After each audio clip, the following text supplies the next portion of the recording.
All right, today's second review is going to be of The Creator. Now, this film I gave a 10 out of 10 to, and as far as I'm concerned, it is a hidden gem of a film. Like, I don't say that very often about films, but this one, definitely a hidden gem, and the visuals in this, oh my god, were absolutely breathtaking. It's, I think it's one of those films that maybe doesn't get the amount of praise that it probably should. Now, I think this came out, was it 3 years ago? Maybe even longer now. It's been a while. It's been a few years anyway since it's been out. But yeah, I went to see this in theaters. Who did I go see it with? I can't remember whether I went once or twice now.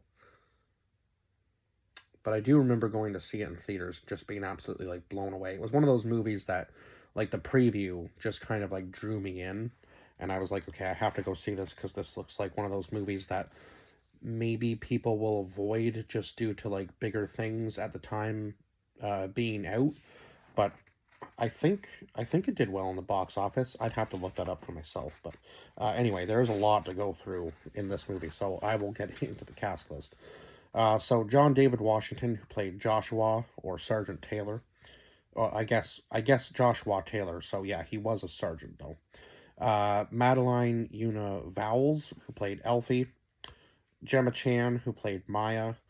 Allison Janney, who played Colonel Howell. Ken Watanabe, who played Heron. Sturgill Simpson, who played Drew. Yeah, Drew. Uh, Mayor Menchaca, who played McBride. Ooh. Robbie Tan, who played Shipley. Ralph Ineson, who played Andrews. Sid Skidmore, who played Bradbury. Sorry. Rad Pereira, who played Lambert. Daniel Ray Rodriguez, who played Hardwick. Ian Verdon, who played Daniels. Oh my god, I almost thought I messed it up. Veronica Nego, who played Cammy. Michael Esper, who played Captain Cotton, and then Amar Chadha Patel, who played Omni, Sekon, and then Sergeant Buai. So yeah, there was quite a cast in this movie for sure. I don't think I missed anybody, did I? I'm trying to think. Oh no, because yeah, Drew was his friend that they meet up with him. So yeah, okay, I did say that. All right, so I think this film might have been in chapters, and I might have missed what chapter one was supposed to be called, but we will go over everything in this film that we can anyway. So Nirmata, they explain like what it is or who it is at the beginning. So it is Nepalese for the creator, the mysterious unknown architect of advanced AI, being worshipped by artificial intelligence as a creator, savior, or god. So yeah, I guess basically like it, it was the person they worshipped, right? Like all of the AI, they worshipped this one person. So I guess like how like we have like a lot of people have like their higher being, like what we call a god, and everybody's religion is a little bit different, obviously. But yeah, I guess for AI, they called their god Nirmata. So it's kind of interesting, actually, just to see like potentially where we could go, obviously, with AI. And I think like how quickly we're moving with it now is just absolutely crazy. Like I know it's been around for, over a decade, but yeah, it's just in the last couple years, just how fast AI has been advancing is absolutely insane. And I think a lot of people are relying on it maybe a little bit too much, but I mean, this is much further in the future. I think it's 2065. I do believe. So yeah, this is I'll be I'll be much older than I am now because I'm only 32 now. So I don't even want to try to do the math on that, but yeah, um, I'll be old by the time I guess they're projecting this could potentially happen. That it's this far advanced, but a lot of the AI in this movie seemed almost human. So that was kind of crazy. So we get a man coming on the TV telling us that 10 years ago a nuclear warhead was detonated in Los Angeles, and nearly 1 million people were wiped out by the AI sworn to protect us. So I guess like over the years, obviously, like with robots and stuff, as we got more advanced, we were, it's kind of like evolution, right? Eventually, that's just where we're going to go, as far as I'm concerned. Like, humans will eventually just be non-existent, and we'll just have, like, eventually it'll just be AI that takes over, sort of thing. That's just part of the evolution, which is kind of cool to think about, but none of I won't be around to see it, probably, but it would be cool to see, like, yeah, it just would be so interesting to see that kind of evolution take place. Like, how far advanced could AI get? Because if we're, like, using our smarts now to make a smarter being, like, how much smarter can the beings become, right? And maybe eventually the AI will be able to create human life again. Like, that would be absolutely crazy, I think. Um, so I guess AI has now been banned in the Western world, but New Asia continues to develop AI, considering them as equals. Uh, so I guess obviously the Western world doesn't want any part of that. So he vows that AI is a threat, and they will be hunted. So basically, until AI is completely wiped out, there won't be. I guess the Western world won't feel safe. So we go to Konang, New Asia in 2065. So I was right about the year. A man's wife, Maya, runs away after finding out her husband is undercover looking for Nirmata. And then Nomad ends up dropping a bomb, which appears to kill Maya and his unborn child. So obviously, right off the hop, our what seems to be our main character is having a very rough go of things right off the bat. So we skip to 5 years later. It seems the hunt for Nirmata is continuing. Uh, Obviously, if the hunt for him or her is continuing, right? Um, they haven't been found, and clearly the Western world is kind of still, I guess, somewhat in shambles about it. So the man is asked about his headaches and nightmares and his memories about Nirmata's location. Now, he clearly doesn't have much memory of what happened, or if he does, he's not telling about it. Now, clearly he's lying, I think, a little bit. He probably remembers more than he's letting on, but he doesn't want any part of it because as far as he knows, his wife and kid were killed that day. So why would he want to give up any information about that, right? Um, so we actually see Ground Zero in Los Angeles, where the missile or nuclear warhead was, where it hit. So I guess his job is to clean up any AI remaining in that area. I would believe probably around all of Los Angeles, right? It seems like they're just kind of rounding up any bit of AI technology that is there, and just destroying it. So Sergeant Taylor is told Nirmata's lab has been located in the area he was undercover in. Now, Nirmata has developed a super weapon, I guess, called Alpha O, designed to destroy Nomad. So, of course, now now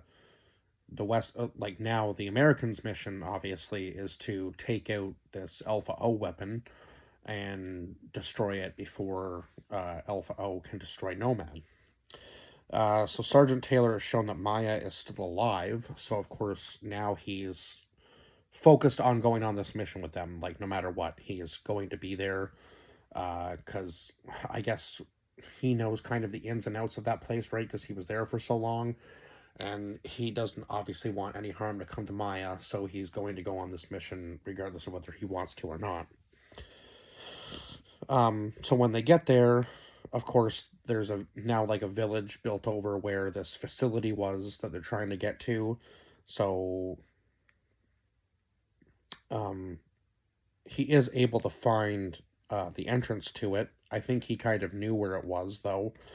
Now, there are police forces moving in on their location now as they go, obviously, deeper into the facility, because nobody wants them in New Asia. Like, nobody wants the Americans there. Like, the AI don't like them. Even the humans that are with the AI don't want them there.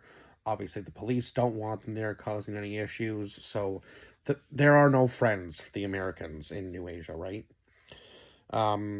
So he then discovers that that an AI child is inside this vault that they open, thinking that the weapon is going to be in there. So I guess the weapon is actually the child, or the AI child, I suppose. So now he's kind of having second thoughts about even coming on this mission, right? So the team's ship, as they're trying to get away, ends up crashing after one of them is hit with like a bomb. So I'm not exactly sure. Like, it seems to be able to like latch onto them or stick to them or whatever, like these bombs that they're being shot with. So there is no real way to get them off. I think you would have to just throw the person off of the ship, right? Like, that's probably what I would have done. Maybe not very ethical, but one life instead of like two or three or four, how many ever were on that ship. They could have saved a few of them at least. But yeah, most of the team goes down right there, I think, except for Shipley. So I think it was Colonel Howell, Shipley. There was one other person that was still alive there with them.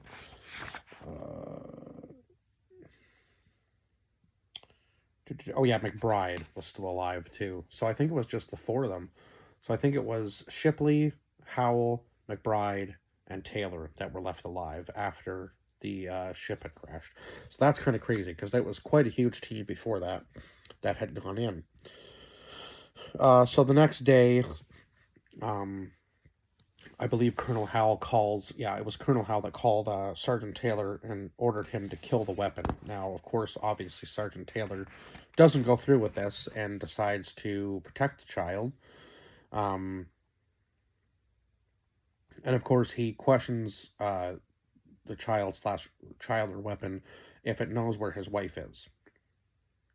Now, obviously now they're kind of fugitives, I guess, because Sergeant Taylor has decided that he is going to take the weapon into his own hands and protect it because he's slowly becoming connected with it. Now, one thing I haven't mentioned up until this point is that Sergeant Taylor himself is partly AI, like he's missing one arm, so I guess maybe he feels more of a connection with the AI, obviously, compared to maybe some other people, and he was in New Asia before, and had a friend that was AI named Heron. So he obviously has a connection with the AI people from before, right? And I feel like he doesn't want to,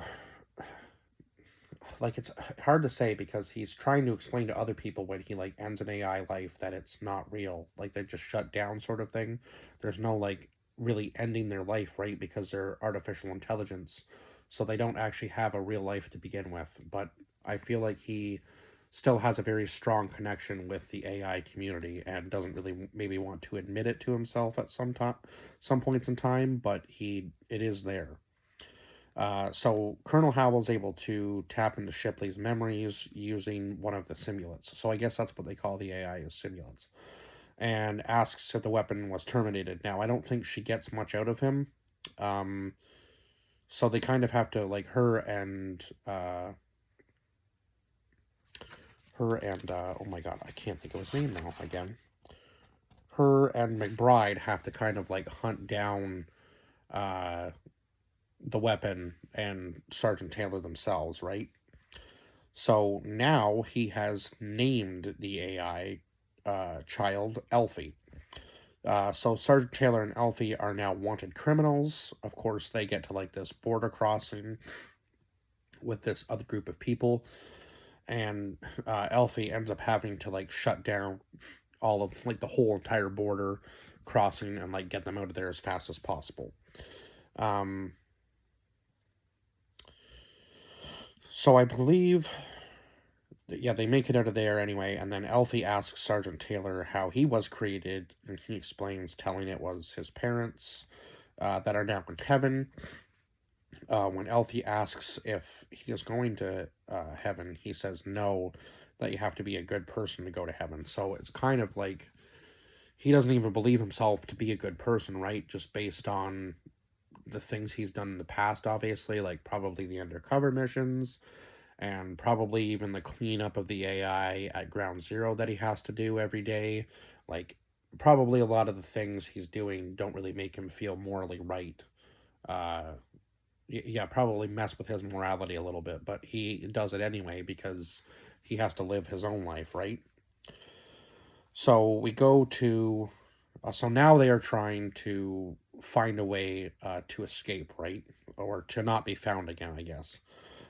Try to lay low. So we go to this chapter called The Friend, where Sergeant Taylor goes to visit his friend Drew to get help and get information out of Elfie.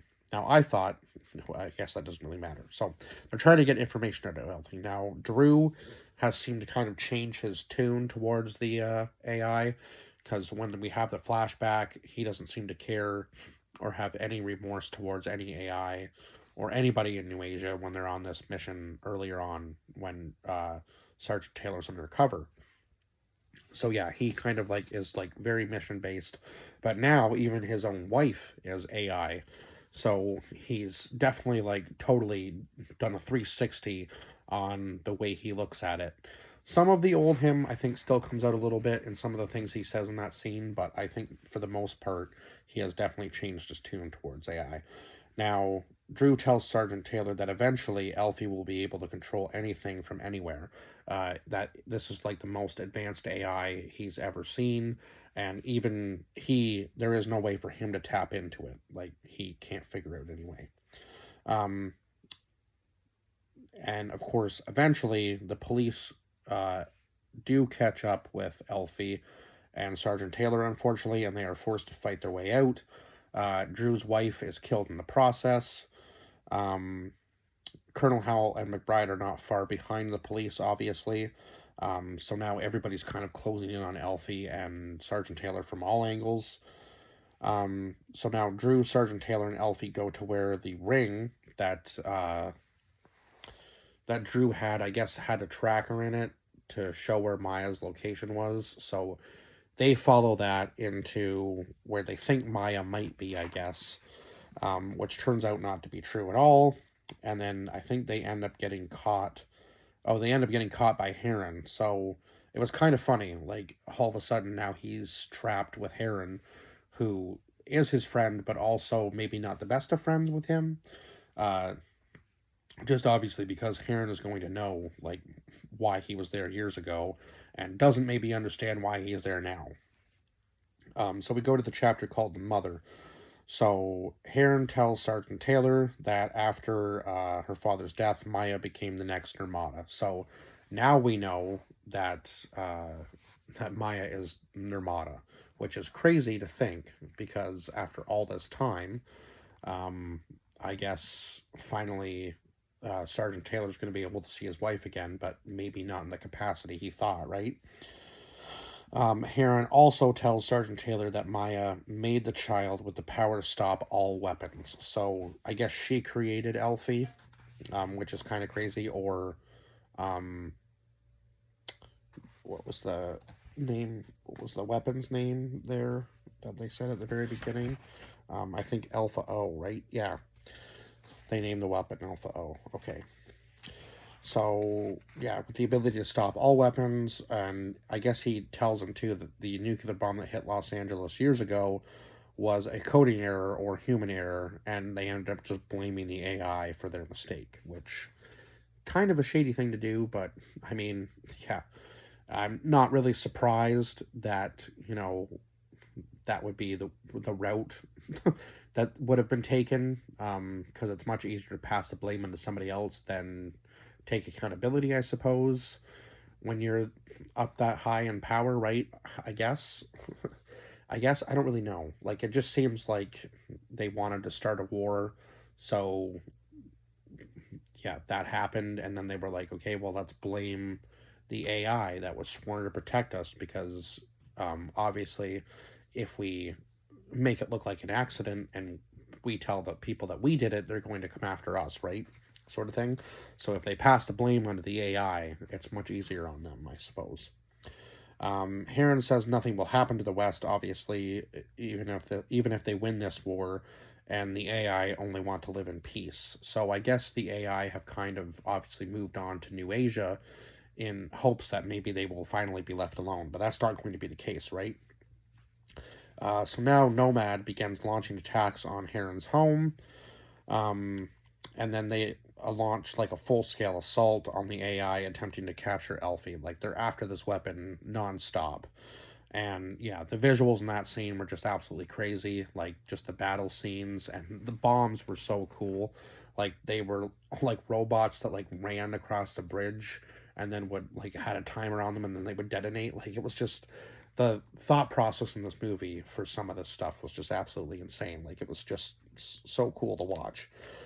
Um, so unfortunately, Sergeant Taylor and Elfie are captured. Sergeant Taylor is taken back to Fort Valor in Los Angeles. I guess they've been working on Elfie there, or trying to like terminate her, but she won't. I don't know whether they're having an issue terminating her, or they just or they just can't find a way to do it. So they tell Sergeant Taylor to do it himself because I guess Elfie trusts him. Now she knows what's going to happen, and it looks like he does the job.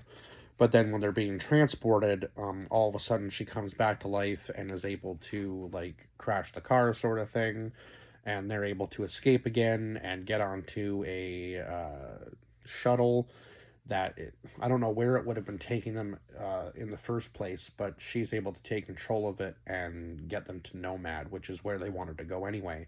So it was kind of crazy that she was able to fake her own death, and then they're able to get up to Nomad. Um, so that is where they wanted to go because they are trying to shut down Nomad at this point, right? Like, even Sergeant Taylor doesn't want any part of what he's doing anymore. I wouldn't say. Like, he is totally switched to be on the AI side and kind of help them become, obviously, the next thing in humanity, like the next thing in line, sort of thing. He is definitely trying to become a better person, or at least somewhat of a better person anyway. Like, trying to redeem himself. This is like his redemption arc, I suppose you could say. So we go to the Nomad Command Center in Los Angeles, and yeah, that's where Elfie takes control, directing the shuttle to Nomad. Sergeant Taylor and Elfie, or Sergeant Taylor asks Elfie to shut down the power to Nomad for Mother. So of course, he's trying to get her to do the right thing any way he can, right? Now Nomad begins launching all of the missiles. They're just trying to launch like one last attack on all of the AI and hoping that they can wipe it out before any damage is done to Nomad, right? Now Elfie is able to stop it. I think she gets to the control center and is able to shut it down just enough time for Sergeant Taylor to plant the bomb on the final missile, which gives them 10 minutes to escape Nomad, which isn't a lot considering how big Nomad actually is. The connection with the missiles is lost, thankfully, as Nomad begins to explode. Now, unfortunately, something in the ship like tries to grab Elfie, so Sergeant Taylor has to like kind of sacrifice himself a little bit and close the escape pod, and then the door won't reopen. And that was probably the saddest scene in the movie because the chemistry these two had on screen just grew like exponentially throughout the movie. Like, it happened so quickly, like just the on-screen chemistry, and they felt like a father and a daughter. And I guess that kind of makes sense because I suppose Maya created the child, so I guess maybe it would obviously have that connection with Sergeant Taylor already anyway, so I guess that does make a little bit of sense, clearly. So yeah, just one of the saddest scenes in the movie, and it's very hard. I feel like, again, I've said this probably before about certain movies, but yeah, it is hard to get you that connected to characters in even a 2.5 hour period. Like, that's how long this movie was. So to make you feel that emotionally connected to a character in that short period of time is crazy. But they did it in this movie, and that's why I truly find this like a hidden gem of a movie. And just the soundtrack in this one too was absolutely phenomenal. Like, just perfect soundtrack, just worked so well for this film. Yeah, just really made you feel like this, like the scene just felt more powerful with music behind it. Like, every scene with music in it just made the scene a little bit more powerful and kind of made you feel the emotion of that scene, right? Like, even going into it, like even the musical scores going into certain scenes were impactful.